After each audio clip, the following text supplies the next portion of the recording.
तो कहानी शुरू 4 जून 1987 से होती है, जहाँ पर हम एक लड़के को देखते हैं। उसके अंदर एक शैतानी आत्मा आई हुई थी। वहाँ पर फादर, जिनका नाम गैब्रियल था, वो उस लड़के का इलाज कर रहे थे। वो आकर उस लड़के के अंदर आए हुए शैतान से पूछते हैं, तुम कौन हो? जिस पर वो कहता है कि मैं एक डीमन हूँ। फादर गैब्रियल उससे उसका नाम भी पूछते हैं, पर वो डीमन अपना नाम नहीं बताता। फादर कहते हैं कि इस लड़के का पीछा छोड़ दो, और पिक जो वो वहाँ पर लाए हुए थे कहते हैं कि अगर तुम सच में डीमन हो तो मुझे इसके अंदर जाकर दिखाओ। वो डीमन ऐसा ही करता है, उस लड़के के अंदर से निकलकर पिक के अंदर चला जाता है। ऐसा होते ही फादर गैब्रियल उस पिक को गोली मार देते हैं और डीमन भी भाग गया था और वो लड़का भी ठीक हो जाता है जिसके अंदर पहले डीमन था। यहाँ पर ये बात तो साफ थी कि फादर गैब्रियल बहुत ही माहिर प्रीस्ट थे। इसके बाद चर्च की काउंसिल में एक मीटिंग होती है जिसमें फादर गैब्रियल को बुलाया गया था। वहाँ पर सभी फादर गैब्रियल से पूछते हैं कि 4 जून को तुमने उस लड़के का एक्सॉर्सिज्म क्यों किया, उसके अंदर से डीमन को क्यों निकाला, जबकि तुमने किसी की इजाजत भी नहीं ली थी। ये सब उसी एक्सॉर्सिज्म की बात कर रहे थे जो हमने अभी कहानी के शुरू में देखा था। फादर सबसे कहते हैं वो दरअसल कोई एक्सॉर्सिज्म नहीं था, बल्कि उस लड़के को दिमागी बीमारी थी। वो ऐसा समझ रहा था कि उसके अंदर डीमन का असर है, पर ऐसा कुछ नहीं था। यहीं पर मीटिंग में एक फादर कहते हैं कि जरूरी नहीं हर इंसान के अंदर डीमन हो। हमारे पास जो भी केसेस आते हैं वो ज्यादातर दिमागी बीमारी के बारे में होते हैं। बस कुछ ही केस ऐसे होते हैं जिनमें हमें डीमंस का सामना करना पड़ता है। यहाँ पर फादर गैब्रियल उसकी बात सुनकर गुस्से में आ गए थे। वो कहते हैं तुम आखिर चाहते क्या हो? तुम यही चाहते हो कि मैं अपने ओहदे से हट जाऊं? वो कहते हैं इस तरह की बात करके तुम सभी फादर्स की पोजीशन को खत्म करना चाहते हो। तभी यहाँ पर एक फादर गैब्रियल के केस में मरी हुई एक लड़की का जिक्र करता है। गैब्रियल को इस बात पर और ज्यादा गुस्सा आ गया था। वो इस मीटिंग को छोड़कर चले जाते हैं। इसके बाद अगले सीन में हम एक लड़की जूलिया को देखते हैं जो अपने छोटे बेटे और बेटी के साथ अमेरिका से स्पेन आ रही थी। असल में 1 साल पहले जूलिया के हस्बैंड की मौत एक कार एक्सीडेंट में हो गई, जिसमें उसका छोटा बेटा भी उस वक्त अपने डैड के साथ था। जूलिया का बेटा हेनरी उस एक्सीडेंट में तो बच गया, मगर उसके हस्बैंड की मौत हो गई। उस वक्त से हेनरी ने बोलना बंद कर दिया था। वो बोलता ही नहीं था।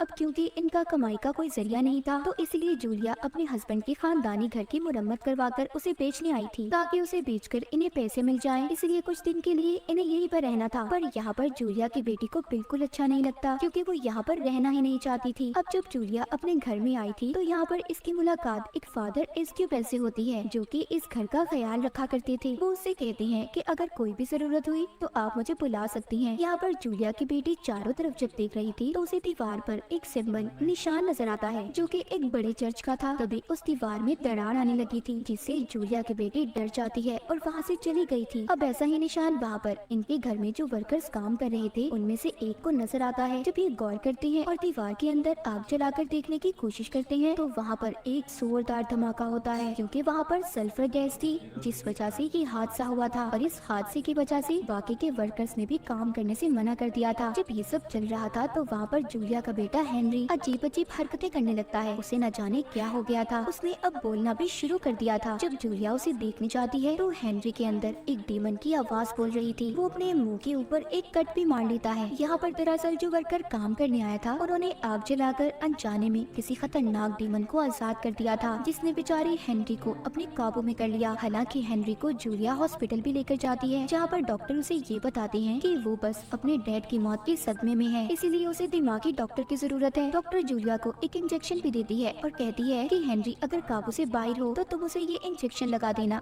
जिससे वो बेहोश हो जाएगा। जूलिया को डॉक्टर की बातों पर यकीन नहीं आ रहा था, इसीलिए वो मदद के लिए फादर एस्क्यूबेल के पास जाती है। फादर जैसे ही हेनरी को देखने अंदर जाती है तो उसके अंदर का डीमन फादर को उठाकर बाहर फेंक देता है। अगले सीन में हम फादर गैब्रियल के साथ उनके हेड को देखते हैं। हेड फादर गैब्रियल को स्पेन जाने का कह रहे थे। हेड उसे हेनरी के बारे में बताते हैं। कहती है कि यहाँ पर एक फैमिली है जिसे तुम्हारी मदद की जरूरत है, और उस जगह की वजह से चर्च ने भी बहुत मुसीबतों को देखा है, इसीलिए तुम्हें जाकर उस बच्चे को बचाना होगा। उसके अंदर बहुत ही खतरनाक डीमन है, तुम जो भी करना सोच समझ कर करना।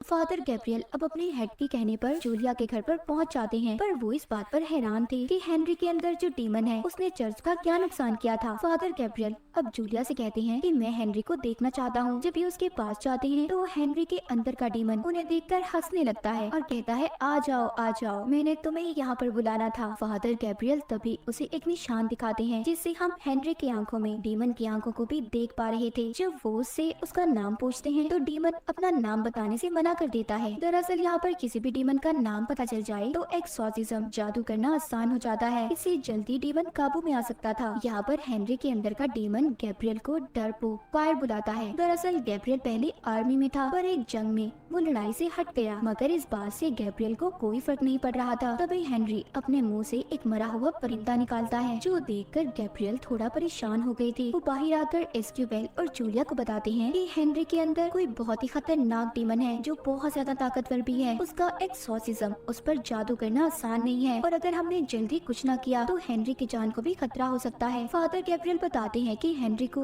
अपने डैड की मौत का सदमा था, जिसका फायदा डीमन ने उठाया, पर ये समझ नहीं आ रही थी कि डीमन हेनरी के अंदर आकर आखिर करना क्या चाहता था। उधर डीमन जूलिया की बेटी को भी डराता है। उसके मरे हुए डैड यानी कि जूलिया के हस्बैंड की आवाज में वो उससे फोन पर बात कर रहा था। यहाँ पर डीमन ने अपना काम करना शुरू कर दिया था। उधर एस्क्यूबेल और गैब्रियल मिलकर हेनरी का एक्सॉर्सिज्म करने की तैयारी कर रहे थे। जब ये दोनों उसके पास जाते हैं तो डीमन इन्हें इनकी पिछली जिंदगी के बारे में बताता है। वो गैब्रियल से कहता है, तुम्हारी वजह से एक लड़की की जान गई, और एस्क्यूबेल से कहता है कि तुम प्रीस्ट हो ना, फिर भी गलत काम करते हो। ये बात सुनकर एस्क्यूबेल हेनरी का गला दबाने लगता है। गैब्रियल उसे रोकता है, इस वजह से इनका एक्सॉर्सिज्म भी पूरा नहीं हो पाया था। अब बाहर आकर एस्क्यूबेल अपनी कहानी गैब्रियल को बताता है। कहता है कि मुझे एक लड़की से प्यार हो गया, पर वो नहीं जानती थी कि मैं एक प्रीस्ट हूँ, और हमारे बीच बहुत कुछ गलत हुआ, पर जब मुझे एहसास हुआ मैंने उसे छोड़ दिया और अपनी जिंदगी प्रीस्ट बनकर गुजारने का फैसला किया। इसलिए वो डीमन मेरी कमजोरी का फायदा उठाना चाहता है। उसे फादर गैब्रियल को अपने दिल की बात बताकर काफी अच्छा हल्का महसूस हो रहा था। अब बारी थी गैब्रियल की। वो बताते हैं कि जब जंग के दौरान मेरे सारे साथी मर गए, तब मैंने प्रीस्ट फादर बनने का फैसला किया। मेरे पास तब सबसे पहला केस एक लड़की का आया। उसको किसी डीमन ने अपने काबू में किया हुआ था,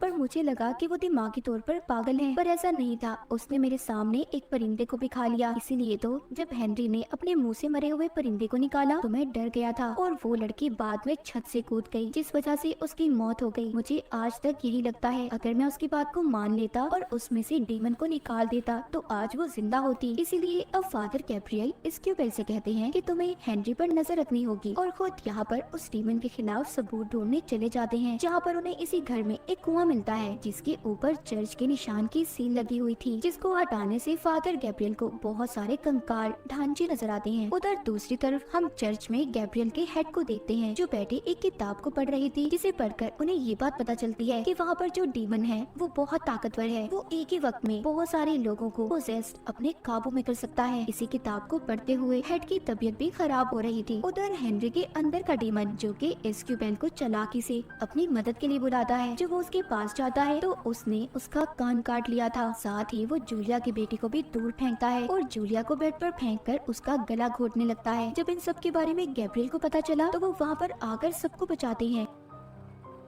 अब वो एस्क्यूबेल को लेकर उसी जगह पर जाते हैं जहाँ पर उन्होंने कंकाल को देखा था। फादर गैब्रियल एस्क्यूबेल को बताते हैं कि जब जूइस क्रिश्चियन में बदले तो उस वक्त जिन्होंने इनकार किया, सजा के तौर पर उन्हें इस जगह पर बंद कर दिया गया था। अब ये दोनों अंदर जाते हैं, जहाँ पर इन्हें वैसा ही निशान वाला दरवाजा मिलता है, जैसा निशान पहले जूलिया की बेटी ने भी देखा था। जब वो उस दरवाजे को खोलते हैं तो अंदर जाने पर उन्हें बहुत से स्केलेटन्स कंकाल मिलते हैं, जिनमें से एक कंकाल एक पिंजरे में बंद था। उसके हाथ में अंगूठी थी, वो एक प्रीस्ट का कंकाल था। वहीं पर इन्हें एक और दरवाजा मिलता है, जिसकी चाबी इन्हें पिंजरे में बंद कंकाल के पास से मिली थी। वहाँ आगे जाकर इन्हें दुनिया के सबसे बड़े प्रीस्ट का कंकाल भी मिलता है। तो गैब्रियल यहाँ पर एस्क्यूबेल को बताते हैं कि यहाँ पर एक बहुत ही खतरनाक डीमन ने एक साथ बहुत से इंसानों को पोजेस्ट किया, जिनका एक्सॉर्सिज्म उस वक्त यहाँ पर किया जा रहा था, मगर वो शैतान डीमन किसी के काबू न आया, और उसी ने इन सब का ये हाल किया। जब सबको उस शैतान डीमन के बारे में पता चला तो इस जगह को ऐसे ही बंद कर दिया गया, और हेनरी के अंदर जो डीमन है वो भी यही लगता है। तो सोचो वो कितना खतरनाक होगा। मगर यहाँ पर अब वर्कर की गलती की वजह से वो दोबारा आजाद हो गया, पर वो डीमन हेनरी के अंदर सिर्फ इसलिए आया था ताकि वो फादर गैब्रियल के अंदर जाकर चर्च और गॉड के नाम पर उससे बुरे काम करवाए। इसलिए अब वो गैब्रियल के अंदर आना चाहता था। गैब्रियल यहीं पर एक किताब पढ़ता है, जिससे उसे पता चलता है कि दुनिया में हर जगह ऐसे ही खतरनाक डीमन पाए जाते हैं, जिनमें से ये डीमन भी एक ही है, जिसका नाम भी अब गैब्रियल को पता चल गया था। जब डीमन को ये बात पता चलती है कि फादर फादर गैब्रियल को उसका नाम पता चल गया है तो वो तो जैसे पागल सा हो गया था। इसीलिए वो अब हेनरी की बहन को भी पोसेस करने की कोशिश करता है। जब जूलिया अपनी बेटी को बचाने आती है तो वो उसकी बेटी को दूर फेंककर अब जूलिया को मारने की कोशिश कर रहा था। तभी जल्दी से जूलिया की बेटी उस इंजेक्शन को उठाकर हेनरी को लगा देती है जो डॉक्टर ने दिया था, जिससे वो अब बेहोश हो गया था और इस तरह जूलिया की जान बच जाती है। तभी ये लोग हेनरी को वहाँ पर बांध देते हैं और सभी प्रेयर करके उसका एक्सॉर्सिज्म करना शुरू करते हैं। अब यहाँ पर डीमन इन्हें अपनी असली ताकत दिखाता है। वो जूलिया की बेटी को पोसेस कर लेता है जो देखते ही देखते छत की सीलिंग पर चढ़ गई थी। वो जूलिया को मारने की भी कोशिश करता है। डीमन गैब्रियल से कहता है कि अगर तुम मेरे सामने अपने घुटने टेक दोगे तो मैं सबकी जान को छोड़ दूंगा। गैब्रियल जब सबकी जान खतरे में देखता है तो वो डीमन की बात को मान गया था, जिससे वो डीमन सबकी जान को छोड़ देता है। इस बात का फायदा उठाकर स्क्यूबेल जूलिया और उसके बच्चों को जल्दी से यहाँ से जाने का कहता है और खुद यहीं पर रुककर फादर गैब्रियल की मदद करने का फैसला करता है। अब डीमन हेनरी को छोड़कर फादर गैब्रियल के अंदर आ गया था। फादर खुद को फांसी लगाकर अपनी जान देना चाहते थे क्योंकि वो जानते थे कि डीमन पता नहीं उससे क्या क्या गलत काम करवाएगा, पर डीमन ऐसा नहीं करने देता। गैब्रियल को खून की उल्टी आ रही थी, इसीलिए ये अब उसी एक्सॉर्सिज्म वाली जगह पर जाकर खुद को जलाकर मारने की कोशिश करते हैं। इसी बीच स्क्यूबेल भी वहाँ पर पहुँच गया था जो मंत्र पढ़कर एक्सॉर्सिज्म को शुरू करता है, पर तभी उधर डीमन उसके सामने उसी लड़की को ले आता है जिससे स्क्यूबेल प्यार करता था। वो लड़की खून में नहाई हुई थी, वो उसे मारना शुरू कर देती है। उधर दूसरी तरफ गैब्रियल के सामने भी डीमन उसी लड़की को लाकर खड़ा कर देता है जिसकी गैब्रियल की वजह से मौत हुई थी। स्क्यूबेल यहाँ पर उस लड़की के सर पर जब क्रॉस का निशान रखता है जिससे उसका जिस्म फट गया था, अभी गैब्रियल को भी देता है। इस तरह वो लड़की भी गैब्रियल से दूर हो गई थी, जिसके बाद दोनों स्क्यूबेल और गैब्रियल मिलकर एक्सॉर्सिज्म को शुरू करते हैं और उस डीमन को उन्होंने हेल यानी कि नर्क में भेज दिया था। वहीं पर गैब्रियल की हेड की तबीयत भी ठीक हो गई थी। वो अब दोनों को बुलाकर शाबाशी देते हैं। तभी वहाँ पर एक और फादर आते हैं जो बताते हैं कि अभी भी 199 जगह ऐसी हैं जहाँ पर ये शैतानी डीमन पाए जाते हैं। तुम्हें जाकर इन्हें खत्म करना होगा और इसी के साथ ही कहानी यहीं पर खत्म हो जाती है।